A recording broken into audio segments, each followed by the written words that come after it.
Hey, David. How's it going? Thank you for taking some time to talk to me about some commentaries that you've recently done.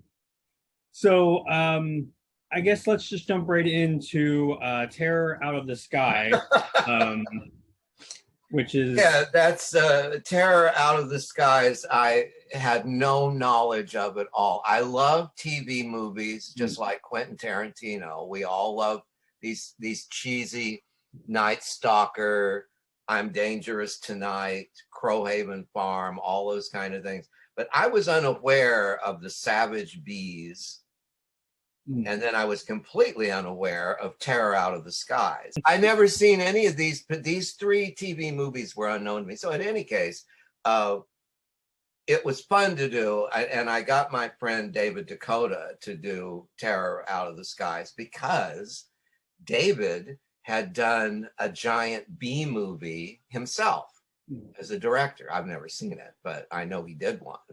And so I thought, well, if I'm going to have a co-host on a deadly B movie, it should be a deadly B director. And so I haven't heard it. I don't know what we did on it. I go into a kind of trance when I do these things because it's kind of like doing a term paper in college or doing a dissertation in college where you spend a certain amount of time amassing information and then you spill it all out in this time frame and then promptly forget it, most of it. And so the one thing I kept remembering with Terror Out of the Skies is I kept noticing how adults were putting children in danger to save themselves. And I said, no adults were harmed in this sequence because we have all these kids, and then there's that scene on the bus with the one woman and the shirtless kids all underage.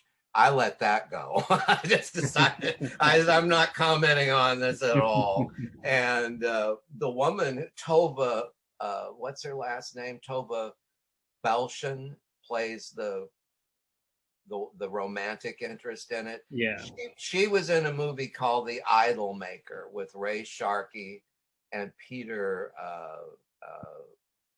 Gallagher. Is it Peter Gallagher?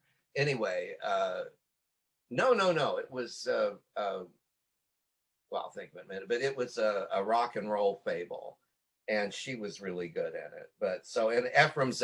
What was weird about Terror is that you've got this woman in her 20s dating Ephraim Zimbalist Jr., who's in his 60s. So I guess you could do that back then because now they're going on about Sam Neill having a girlfriend in Jurassic Park that was young enough to be his daughter. See, you could do that in those days. I mean, it's weird that there are TV movies that have narratives you couldn't do today. Yeah. Because of our, PC, requirements and everything is kind of topsy-turvy. But I don't know, did you enjoy that movie? Did it hold up as far as your memories of TV movies go? Yeah. It's funny because I was a little bit like you. I was a little bit confused because when I went into it not knowing this was a sequel, so it was kind of weird because it was like you have that dream sequence where it kind of fills you in on the finale of the last film. So I was a little confused, and then I looked it up, and it was like, oh, that's a sequel. So I went back and watched the first one, and then watched the second one, and made a little bit more sense. But yeah, I kind of like the first one a little bit more, but Really, I wish I'd done the first one. When I saw the first one, I thought I'm doing the wrong one. But no. Listen, there is no wrong one. Which I mean, yeah.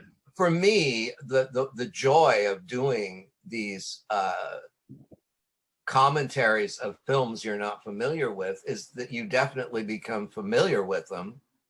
And now I have a working knowledge of TV movies of the week I didn't have before. Because all the TV movies that I liked as a kid were the ones that had horror or supernatural content. The ones that, there's nothing supernatural about Terror Out of the Skies. there's nothing supernatural about the savage bees. It's just what we are told about African bees and how dangerous they are and how they don't exist in North America, or they didn't. But oddly enough, I think I mentioned it in the Terror Out of the Skies commentary. Before or after the TV movie was made, they had an outbreak of African bees in California that were deadly. If you're stung by them enough, it can kill you. And so there is a modicum of truth in these movies. Now, the tarantula one was about exporting bananas, I guess, or something. Like coffee, yeah. And they got in the cargo. Mm-hmm. And then ants, what I remember about ants, and this may be before your time, my dear, but I do remember the poster art for ants was very controversial because it had a woman bare-breasted with ants all over her boobs and like squirm with the worms. There's nothing worse than bugs crawling over somebody. I don't know how that girl got, because ants aren't something, they're not like fleas. You don't have a circus with them, you know. Yeah. Ants are going to do what ants do, and they bite for the most part. Yeah, it's funny because when I was talking about ants on the Video Attic, I was saying that like growing up, so I had a mom and pop little video store, so that was a VHS cover that always stuck out to me. Oh yeah. But it's interesting with ants though, because it's had such a great cast, and I mean that was one of the last movies that Myrna Loy did. God, kind of blows my mind. What's that? Myrna Loy's and Ants, of course. Mm-hmm. See, I should have done Ants. That would have been, and I could have done my Myrna Loy thing. But in any case, no, I think it's terrific that Kino Lorber is putting out all these TV movies because they're so hard to find now. So I just did my first video essay. I mean, I've done them before, but I didn't call them video essays. But Mark Hartley in Australia just had me do, and he edited it and put it together beautifully. This thing, I don't know what the movies are yet, but it's on this Australian director named Quentin Masters that directed The Stud with Joan Collins. And then he only did 3 other movies, and that was it. So he did 4 movies. And I prepared this thing and wrote it, and Mark put it together, and he showed it to me the other day. I guess it's going to be with Dangerous Summer and the other 2 movies that Quentin directed that are coming out from Umbrella in Australia.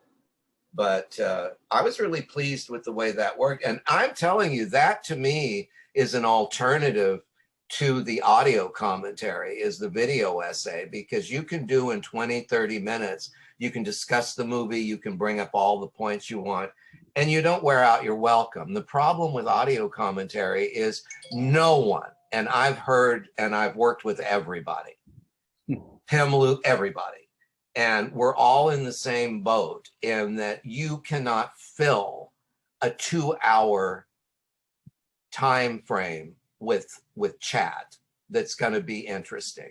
Yeah. Tim scripts his so that he can go from bullet point to bullet point, but it's like you're reading something, and forgive me, it becomes monotonous. If I want to read a dissertation or read an article, I enjoy reading. But if someone is, I mean, this happens to me all the time with audio commentaries, overworking the word interesting. No, it's not interesting, but I don't know what else to say.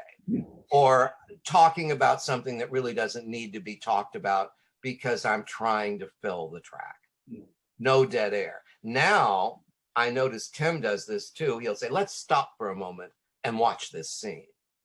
So we can go to the bathroom or have a cup of coffee or something or whatever. And I pick that up from him. And so now I'll go, let's watch this scene play out. Give me 5 minutes to rest. But, you know, I don't know. Oh, I mean, you've done a couple of these now, I guess. You don't have to talk through the whole movie if you don't want to. Yeah, it's... I find it annoying if you're talking over something. Of course, I don't like to... why would anyone watch a movie with someone talking over it? See, I don't think a lot of people review these things properly. I just read a review for No Way to Treat a Lady that I did for Shout Factory, and they neglected to put my name on the back of the disc. And all it says is Kim Newman, who's on everything. He must be the richest man in the business because he's nonstop. Kim Newman is on everything I do. Yeah. And we've never met. We just know each other like this through Zoom. But in any case, I did a commentary for No Way to Treat a Lady with Rod Steiger. And this guy reviewed it and said, well, there's only one extra on it, and that's Kim Newman's. Because he didn't listen. Yeah. See, it's a lot of trouble a lot of reviewers will not listen to the audio commentaries because it's too much trouble. They've already reviewed the movie. You know what you need to know. Is the print good? Is the sound quality good? Is it up to par? That's what you need to know to watch a movie. All the other stuff is optional. If you don't want to listen, and this is what I say when people get upset about a commentary, don't listen to it. If you don't like my style, don't listen to it. Usually there's another track on there besides mine. Yeah. They never tell me at Kino Lover if they're putting another track with mine. Yeah, when I did Sign of the Cross, I had no idea that there was another track, and it was by someone that I was having a lot of problems with. And so this was like, it's still my favorite commentary because I really worked hard at it. And the person that did the other track had written 2 books on Cecil B. DeMille. And I got my reviews were equal to his, if not better. Nice. So good for me.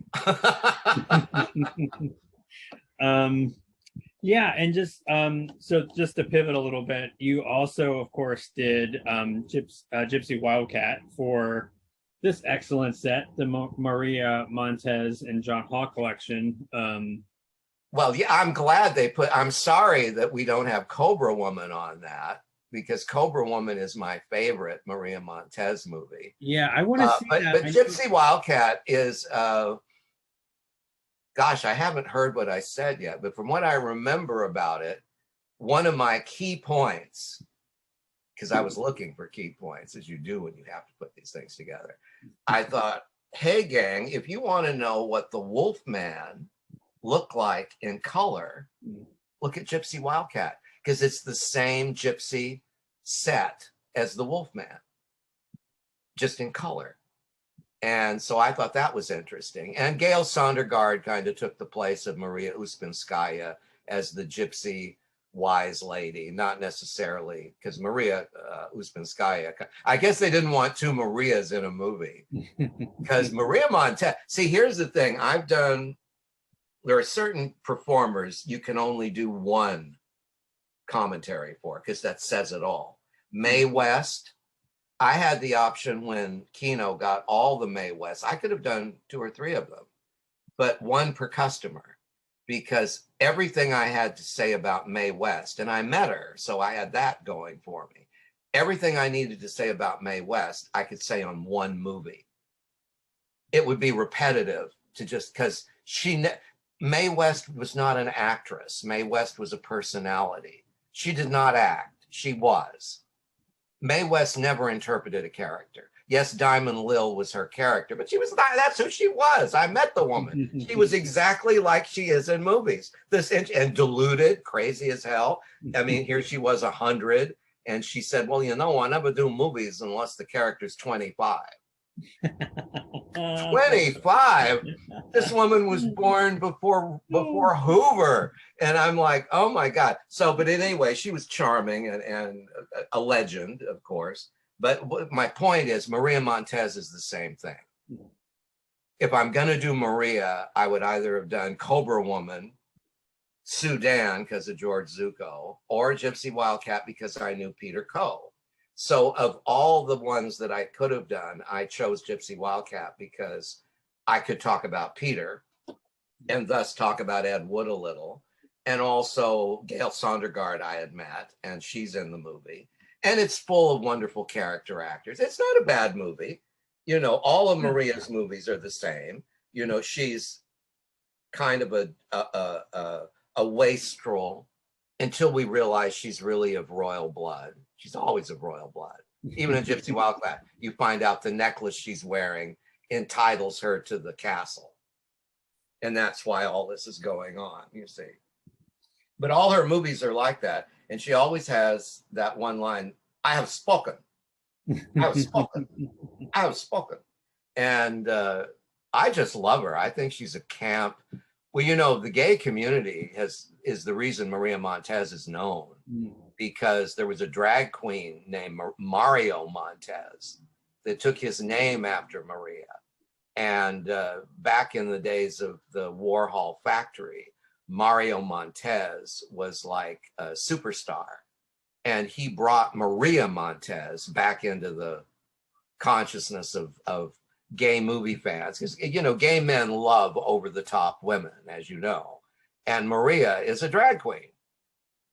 So is Mae West, so is Elvira. All these women are basically drag queens, and Maria is just incredible. I mean, in Cobra Woman, the first time we see the evil sister, she's walking in like Fredericks of Hollywood high heels and dressed to the nines. She's on an island somewhere lost in the and she's dressed like she's just left, you know, Beverly Hills.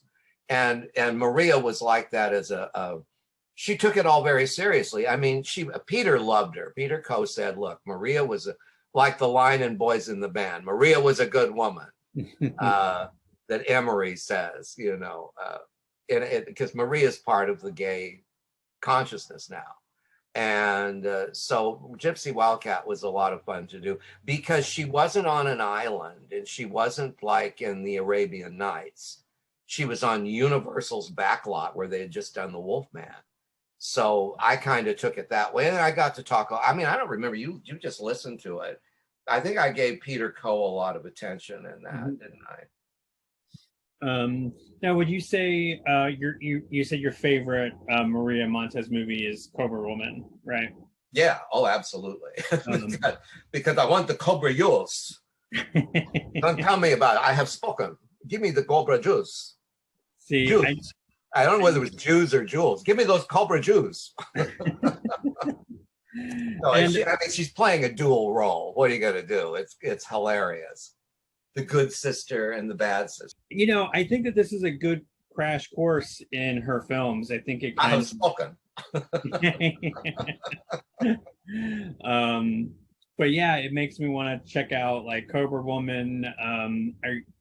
You talked a little bit about like Arabian Nights.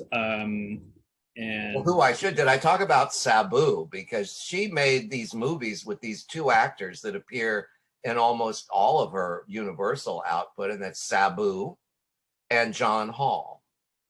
And John Hall, I think, is in all three of the ones in that box set you have. Yeah. And now she did like 6 films for Universal. Yeah. And then she did one I'm looking for, which is on YouTube. Guess what? Called Siren of Atlantis with her husband, Jean-Pierre Aumont. And it's very much like H. Rider Haggard's She, in that she is the Siren of Atlantis. She is this immortal queen who loves handsome men. She's just like a big gay queen is what she is in Siren of Atlantis. She likes hot guys, and the ones that wander into her domain, she takes as lovers, and the ones that aren't so attractive, she plays chess with. So I love it. I'm telling you, Maria Montez is awesome. And of course, she had a very Hollywood Babylon type demise. She drowned in a mud bath at Elizabeth Arden's, or she died in a mud bath in her apartment in Paris. Or it's one I can't quite make sure. I think I said it on the commentary. Always listen to the commentary because all my information is fresh, whereas now it's no longer fresh. In fact, now it's half off. We're having a fire sale of what I know about Maria Montez now. But when you die prematurely like that, your legend is more. And I think gay men had already caught on that she was the queen of Technicolor. What a thing to be. Yeah. Now, as you say, she died in 1951. She wasn't really that old. She No, was she wasn't old at all. She was just, 39. that's way too young. Yeah. Now, if you had gotten a chance to interview her, what is like, is there maybe like one or two things that you would have loved to have asked her about? Oh, of course. I would love to have spent. Are you kidding? I'd love to talk. I have spoken. We could both say that together. I have spoken. No, I have spoken. No, I have spoken. And well, I would have just asked her what it was like to be working at Universal in the 40s. What was it like to have all these people, your team, making your clothes? I mean, she got the reputation of being a diva. Which, what else are you going to be when you're told you're the queen of tech? If I were the fucking queen of Technicolor, I'd be a diva too. I am anyway, and I've spoken. And you know, she didn't boss people around, but you know, she would hold her hand out, you know, and people would give her things, or she would sit down, whether there was a chair behind her or not, because someone was going to shove one under there. I would hate to think what would happen if she actually fell on her ass at some point. But, you know, they were always, I mean, she was treated like the queen of Technicolor. And I would also love to have asked her what it was like being married to Jean-Pierre Aumont, who was gorgeous. And they produced a daughter, Tina Aumont, who died of a drug overdose. Very tragic. Tina Aumont was stunning. And I think you can see her in Flash Gordon with Max von Sydow as me. So if you don't know who Tina is, look her up. She did a lot of Eurotrash. She did some movies with Helmut Berger. A lot of sex, very triple X sex movies too. But like her mother, she died at 39 or 36. Very, you know, I mean, but that's what I always ask the few, because I have met a few Universal veterans like Peter Coe and Gail Sondergaard and Gloria Stewart, and they all have their memories. Universal was a cookie cutter factory, from what everyone just. David Manners said that David Manners hated Universal. Yeah, hated it. And couldn't wait. He retired. He just left the movies because he couldn't. And he was one of Universal's leading matinee idols. You know, he was very handsome.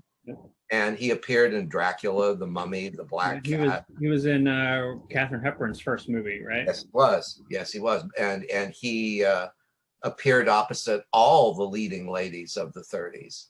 And it was Joan Crawford that finally made him give it up, because when she found out he was gay, it was just like, oh no, you know, because I think she was attracted to him and invited him to MGM. And then when she found out he wasn't interested in her sexually, she got really angry with him. And he told me, he said, I left Hollywood with Joan Crawford's voice screaming behind me. And I never looked back. And he bought a ranch up in the hills, and it was a retreat for movie people that wanted to get out, like Palm Springs was, called Ranch La Coloma. Yeah, La Coloma. I wrote about it because David lived to be nearly 100, so I got to meet him. You know, when people say, my God, how old are you? Well, you know, these people did live a long time. It wasn't like I was back in the 30s interviewing these people. Come on. But yeah, I would love to talk to Maria Montez about her life. But then again, won't ever have a chance to do that. But I think this box set's terrific. And I mean, I hope these movies really do well. I think what's kind of great about these movies are they're just pure escapism, right? They're just, totally. Yeah, they're again, shame on me. These are the first Maria Montez movies that I've seen, but it makes me definitely want to check out. Well, remember, these were done during the war, from in the 40s, from 39 to 45. Movies in Hollywood from studios like Warner Brothers, Columbia, especially Paramount, were in the business of making escapism. And during the war, Maria Montez and Betty Grable were the biggest stars going, because the servicemen, you know, people wanted to see Technicolor. They wanted to see beautiful women. They wanted to see fairy tale situations with happy endings. And that's what you got. After the war, and you know, right just as the war was ending, we got film noir, which was about the men leaving the women. The women then become self-empowered. They go to work. They work in factories. When the men come back, it's a different world, and the women are no longer subservient. They're powerful, and you see where it's all gone right up to now. Yeah. But at the time of Maria Montez's contract at Universal, her career ended when the war ended, because the desire for escapism ceased to be so important. And her last movie, Siren of Atlantis, was not successful at all. As a matter of fact, the people who financed it had trouble getting their money back. And the movie never really got distributed, or I had a hard time finding it for a while. It certainly didn't appear on TV as often as some of these other movies. I just did a commentary for Mata Hari, the Curtis Harrington movie. So, and that's Sylvia Crystal, who was another Maria Montez-like performer in a very different, in an adult sense of the word. Because of Emmanuel becoming so huge. When is that coming out again? The end of the month. Also from Kino. It's Curtis's last movie. Okay. Oh, okay. Yeah, that's I think end of August. Oh, it's the end of August? Okay. We're in the middle of July. It's comes out on my birthday, actually. Oh, well, happy birthday. You get to see another. I have spoken. I have spoken. But sadly, Maria Montez. Now, Maria Montez would have made an interesting Mata Hari, except my research for Mata Hari proved that Mata Hari had very small breasts, so she would never have shown them as much as they do in the Curtis Harrington movie, because that's what people wanted to see, were Sylvia's breasts, you know? And so that was a kind of an interesting movie to do. And I did that with my friend Nathaniel Bell, who takes care of the Curtis Harrington website, and he's done his dissertations on Curtis's movies for his doctorate. So I figured he was a good person to have, you know, keeping me on the straight and narrow when we're talking about Mata Hari. So I've done that, and I just did the web for Indicator. Oh, for yeah, their Universal Film Noir set #1, which has, I think, 6 movies on it, including Kiss the Blood Off My Hands and some other titles. Wrap up a little bit, because I don't want to keep you all day, but you know, it's pretty amazing that we have some really cool, I guess, deep cuts, like TV, some good B movies, and yeah, I mean, some amazing Technicolor, you know, fantasy escapism. So I think both tracks are amazing. Again, as always, I'm kind of in awe of your, not only your wit, but your knowledge. You know, just how. But you are too kind. You really are. Well, you know, just pay me later.